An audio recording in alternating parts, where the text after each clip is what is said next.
Does it make sense to build a budget gaming PC right now in the PC parts apocalypse of early 2021? Or should you buy a pre-built instead? Or should you just skip it altogether and wait until the market settles back out? We're going to go through this and answer all these questions coming right up.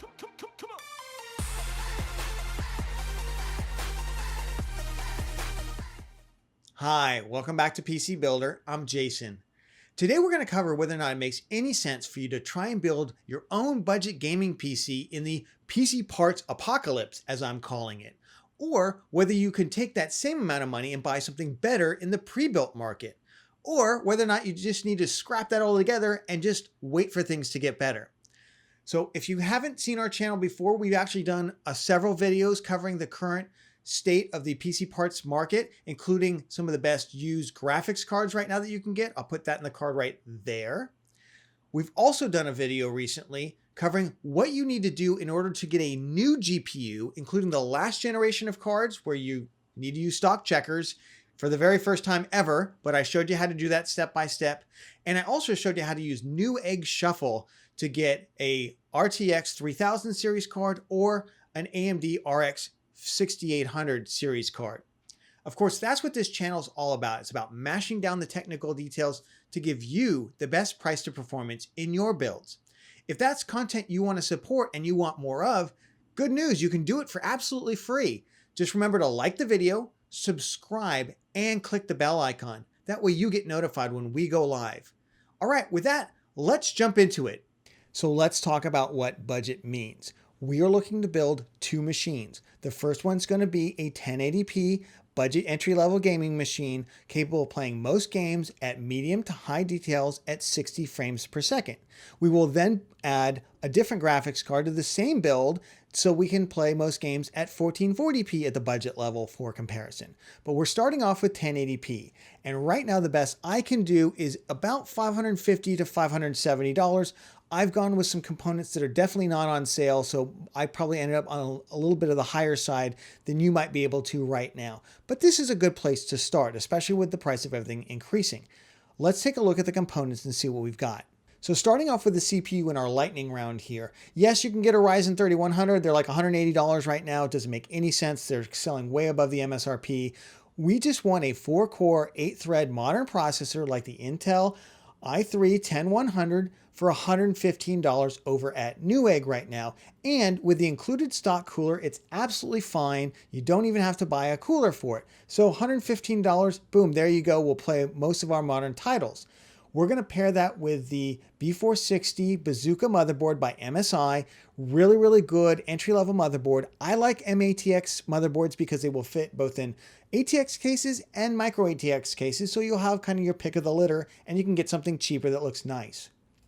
We're going to pair that with 16 gigabytes, a 2x8 kit of DDR4 3000 speed memory. Why 3000 speed when we're locked to 2666? Because of the motherboard? Because this is the cheapest kit. And all you got to do is pop this thing in here and enable the XMP profile in the BIOS, and it'll pop down to the correct speed and the correct timings for it. Of course, you need storage. We're just going to go with a dirt cheap SSD. This is a super budget build after all. I don't recommend getting anything lower than about a 500 gigabyte drive because of the size of modern titles these days. They're all about 100 gigs almost. So here's the TC Sunbow 480 gigabyte SSD over at $48 at Newegg, Amazon. Boom, we're done with that. We're going to go on to the DIY PC case. Why is this as ugly a case as it is? Why did I name this one of the best budget gaming PC cases? Number one is 28 bucks. That's hard to beat. Number two, it actually has real airflow and it comes with 2 included fans.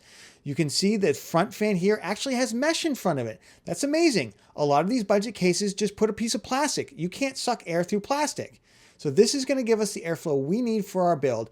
If you want to spend more here, go right ahead. If you want to spend another 20 bucks, you can get something that looks really nice. We're just going for dirt cheap.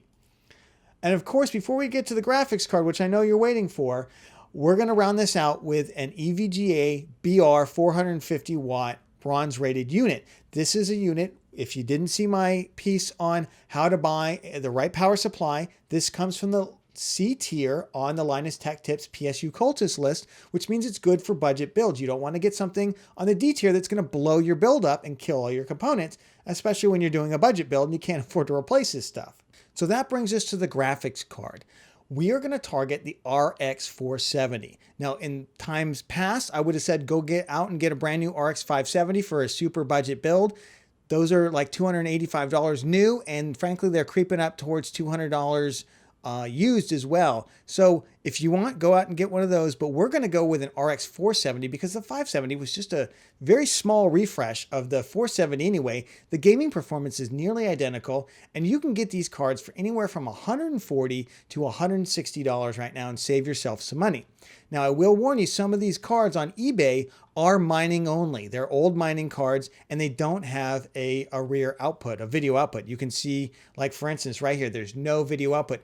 Don't buy one of those cards. Make sure you look at the picture, make sure you read the description, and you get a card. Now, some of those mining cards have a DVI only out. That would be fine. After all, you don't need much more than that. I would tend to want to go with a card that's got at least a, see, like here, they don't even show it. I wouldn't buy that card. Let's go with this SFX one for $160. You can see this has HDMI, it's got DVI, and it's got DisplayPort out.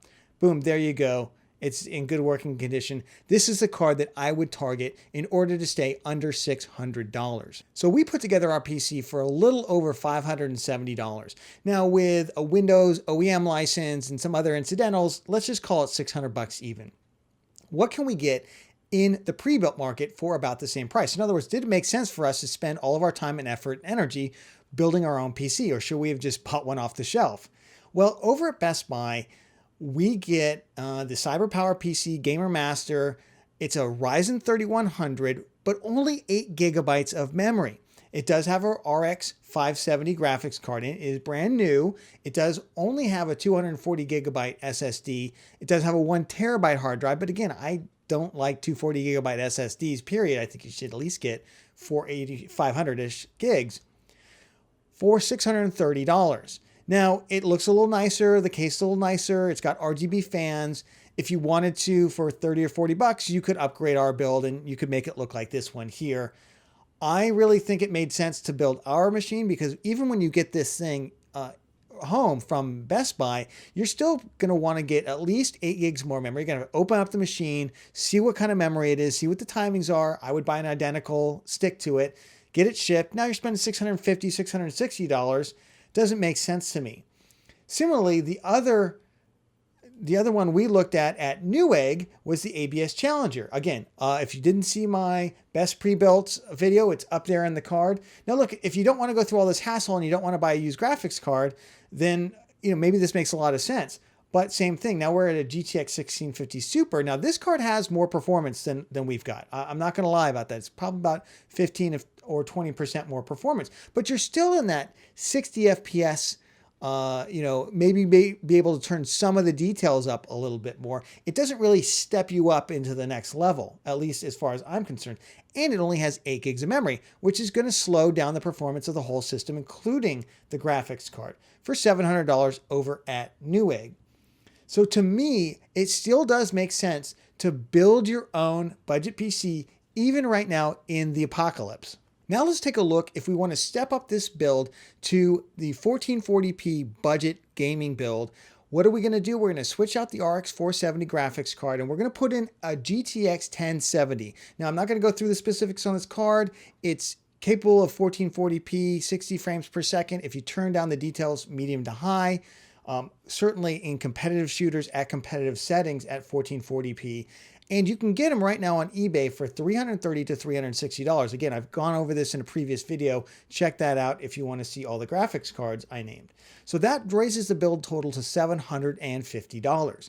Let's see what we can do for that. All right, now let's take a look at the 1440p budget build and what we can get in the pre-built market. Now, we can get for $825 the Skytech Kronos Mini Gaming PC. It's a Ryzen 3 3100, 4 cores, 8 threads, with 16 gigabytes of memory this time, and a GTX 1660 graphics card, which is not a bad graphics card. Doesn't hit our level of performance we have with the used 1070, of course. This is more of a 1080p card. The 1070 still can be a 1440p card if you turn down some of the settings. However, now we're in the neighborhood, and if you look at the perks you get with this build, you get a very nice mesh airflow case. You get nice RGB. In order to upgrade our build and include things like an OEM Windows license and things like that, we would probably have to spend about $825, almost the same price. And then you're just kind of neck and neck. Yes, ours has the performance edge, but this has a warranty, has a lot of other things. So you really got to start to consider it. So in this area, it starts to get more of a gray zone right now because of the way the PC parts market is.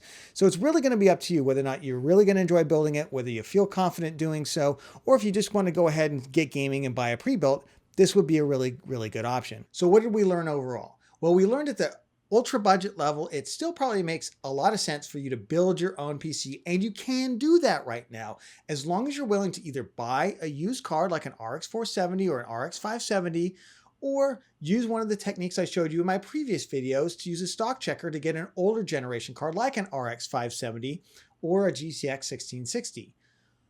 On the higher end of it, once we got up to about the 1440p level at $750, it really got neck and neck with the pre-builds, where you could probably buy the pre-built, yes, a little bit less performance, but it's all together. You don't have to worry about it. It comes with a Windows license, comes with a warranty, comes with service. Your PC, at least the graphics card, isn't going to come with a warranty for it. So it's really kind of neck and neck, and you have to make the decision, how much do you want to build the PC? If you really want to do it and you're so excited about it, I'd say go for it. You'll figure it out. Don't worry about it. If you're trepidatious about it, you feel unsure whether or not you're going to be able to make that happen, then buy the pre-built. Whatever is going to make you the most comfortable and you're going to get the most enjoyment out of right now. So that's going to do it for this video. If you got value out of this in considering what your options are right now, please remember to give it a like and subscribe for more content and to support the channel. And with that, I'll catch you on the next one.